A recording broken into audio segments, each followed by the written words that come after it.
you know. And so eventually they catch on to stuff like that, and it creates a lot of tension. And you have a lot of troops in Boston, right? You have a lot of military now present.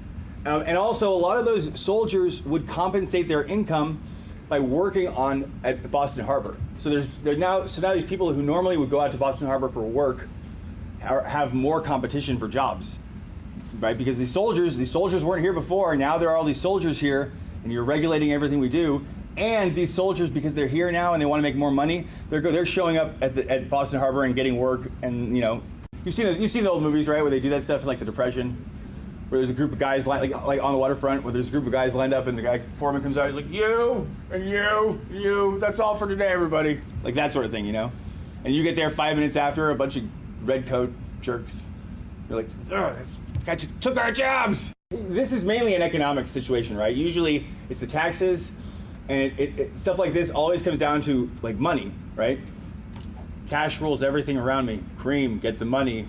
Dollar bill, y'all. Economic reasons, right? Economic reasons. And so you end up with a situation where there is what's called the Boston Massacre. There are protests. There's these protests, usually organized by a group called the Sons of Liberty.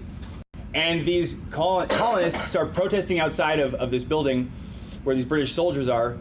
And maybe they start throwing snowballs and stuff, and maybe some of the snowballs had like rocks in them and hit the soldier. And so these troops basically opened fire onto this group of colonists who from their perspective, maybe it was basically a riot, you know. At this point, they also had a few customs officials who had been tarred and feathered. You know what tarred and feathered means? Tarred and feathered. It's when they would pour hot tar on you, on your skin, and then cover it in feathers. It's kind of weird. It's really hot. I mean, it's like, you know when they're laying asphalt in the street and they pour that stuff out? Imagine if they just poured it all over you. It was not pleasant. John Adams actually defends these soldiers in this Boston Massacre because they actually stand trial, right? And he defends them because for one of the reasons that John Adams defends these soldiers is he's very much like a guy who's like the rule of law. Like there's law, and these you know, they deserve a fair trial. But John Adams, a lot of the colonists, the leadership of the revolution too, are very elite. They're snobs basically, right? A lot of them are very wealthy slave owners. John Adams does not own slaves, but he's this Boston lawyer. They see themselves as being the sort of they are in many ways this upper echelon of colonial society. But they definitely have a better education. They come from better, you know, more affluent upbringing. They are very fearful of the rule of the concept of mob rule, right? The concept of people, the masses of people working, like what we would call like working class people, or blue collar people, or rank and file people.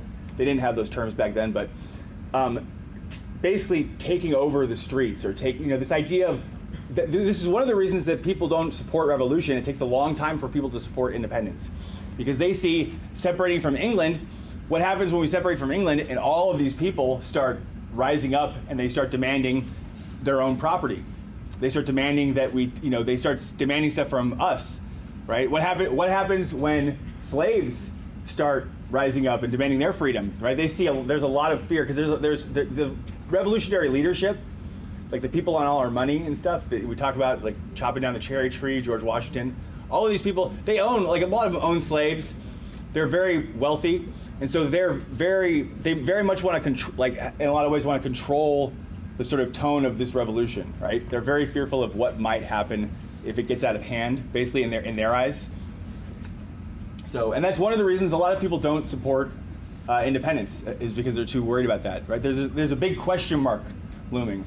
We know that the British, okay, they tax us a little bit, we don't like it, but what happens when we separate from England? This is an actual person who does get tarred and feathered twice, and it happens twice because this doesn't really show it in the scene, he's a real asshole. He was really violent, aggressive towards people, and so they eventually dragged him out of his house and they tarred and feathered him. So that's actually who this is. His name's John Malcolm, this guy right here.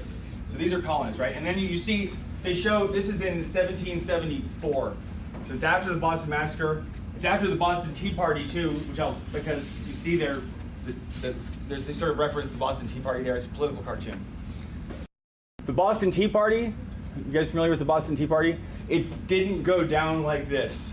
because you can't, there was like a big old crate of loose leaf tea. It was really heavy. They couldn't just pick it up and like that. They probably just busted it with hatchets and stuff and poured it out. But they poured out like 342 crates of tea. There was a tax on tea, but the problem wasn't that the tax made tea too expensive. It was that there were various times where boycotts were called on British goods, right? You're gonna put taxes now and regulate trade. We're just not gonna buy anything. We're gonna make our own clothes. It was called homespun. Right? We're gonna make our own clothes. We're gonna do, we're not gonna buy anything from England, so we're not gonna pay your tax. But with the Boston Tea Party, you have this company, the East India Company, is given so many tax breaks and so many subsidies by England, by the government. They're allowed to sell their tea now really cheap, right? They basically get subsidized by the government, so they're able to sell their tea for very low prices. So even with this tax, it was like 3 cents on tea. Colonists are still going to pay it because the tea is way cheaper, right? It's just way less expensive. But the problem is that now they're paying, every colonist is going to pay that tax, and so people got pissed off that they felt like it was a manipulation of the economy, which it was. So they basically took over this boat and destroyed all this tea. And it's actually one example where there was a massive amount of property that was destroyed, but it wasn't violent. A lot of these throughout this period, there's a lot of periods of explosive moments of violence and stuff.